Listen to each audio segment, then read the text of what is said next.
क्या आप जानते हैं माता लक्ष्मी कौन से 4 स्थान पर, कौन से 4 जगह पर नहीं रहती? अगर आपके घर में भी ये 4 काम होते हैं तो आपके घर में लक्ष्मी कभी निवास नहीं कर सकती। आप चाहते हैं कि हमारे घर में निरंतर माता लक्ष्मी का वास हो तो आप अपने घर में 4 गलतियां भूल से भी मत करिएगा। अगर घर में ये 4 काम हो रहा है तो उस घर में लक्ष्मी स्थिर होकर के नहीं रुकती। ये 4 स्थान में लक्ष्मी जी अपना कदम कभी नहीं रखती हैं। ऐसे घर शुभ माना गया जिस घर में लक्ष्मी का कदम हो, लेकिन ऐसे घर का परम दुर्भाग्य है जहां लक्ष्मी मैया अपने कदम को ना रखे। तो पहली चर्चा में आपको बताऊं, जिनके घर में टूटा बर्तन है, आप रसोई घर में जाकर के देखिएगा, कांच का ग्लास थोड़ा सा चटका हुआ है और आपने सोचा कि इसको कैसे फेंके, परसों ही खरीद के लाए थे, आपको मन नहीं हो रहा उसको फेंकने का, अलग करने का मन नहीं हो रहा। टूटा बर्तन है, स्टील के बर्तन टूटा हुआ है, टूटे बर्तन में भोजन बनाते, टूटे बर्तन में खंडित पात्र आपके घर में है, तो ऐसे घर में लक्ष्मी जी प्रवेश नहीं करती।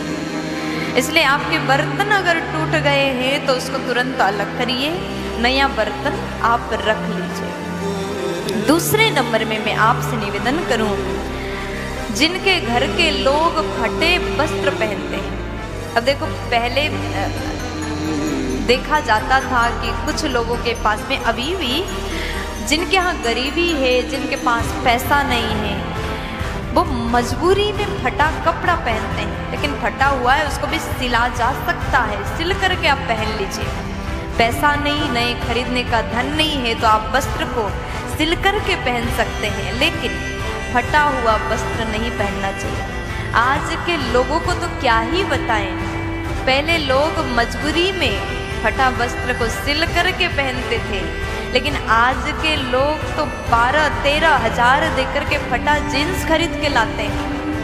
कपड़ा पहनते हैं तो फटा हुआ टी शर्ट, फटा हुआ पैंट पहन करके पूरे बाजार में घूमते हैं और शर्म भी नहीं आती, और स्वयं को कहते हैं ये तो हमारा फैशन है, हम थोड़ा मॉडर्न हैं, पुराने ज़माने में नहीं जी सकते, बड़े अच्छे से कहते हैं, अपने आप को बहुत बड़े समझते हैं। देखो, आप अगर फटा वस्त्र जानबूझ करके पहनते हैं, 15 हजार में फटे कपड़े पहन रहे हैं, तो फटा वस्त्र जिन घर के लोग पहनते उस घर में माता लक्ष्मी निवास नहीं करती हैं। अगर आप चाहते हैं कि लक्ष्मी जी हमारे घर में वास करें तो फटे वस्त्र मत धारण करिएगा। आपके घर में फटे वस्त्र है तो उससे पोछा लगा दीजिए, घर से दूर करिए उसको। तीसरे नंबर में, जिनके यहाँ रसोई घर में जूठे बर्तन पड़े रहते हैं, उस घर में लक्ष्मी जी नहीं रहती। रात में भोजन किया और आलस आ गया, घर के पूरे परिवार के लोग सोने चले गए, बहू ने सोचा कि कौन देख रहा है, कल सुबह जल्दी हमको ही उठना पड़ेगा। रसोई घर में जूठा छोड़ करके, जूठे बर्तन छोड़ करके बिना बर्तन को धोए सोने चली गई, तो ऐसे घर में लक्ष्मी जी कहते हैं, जिस घर की नारी इतने आलसी हैं, जिस घर की नारी घर के जूठे बर्तन को धो करके साफ सुथरा करके नहीं रख सकती, उस घर में मैं निवास नहीं करूंगी। लक्ष्मी जी घर को त्याग देती है। चौथे नंबर में, जिस घर के महिला आलस बस सामान को समेट करके नहीं रखती, इतना आलस है कि घर में सामान, इधर झाड़ू पड़ा है, उधर बाल्टी पड़ा है, उधर कुर्सी पड़ा है, हर सामान अव्यवस्थित यत्र तत्र फैला हुआ है, तो उस घर में लक्ष्मी जी कभी निवास नहीं करते। अगर आप चाहते हैं मेरे घर में लक्ष्मी मैया प्रेम से प्रसन्न होकर के निवास करें, तो आप घर को समेट करके रखिए। देखो, जिस घर में व्यवस्थित नहीं होता, इधर उधर सामान फैला हुआ होता, मनुष्य को भी ऐसे घर में जाना अच्छा नहीं लगता।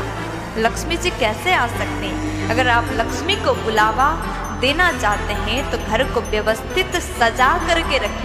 राधे राधे भक्तों, अगर वीडियो अच्छी लगे तो चैनल को सब्सक्राइब करें, लाइक करें और बेल आइकन को ज़रूर प्रेस करें। राधे राधे।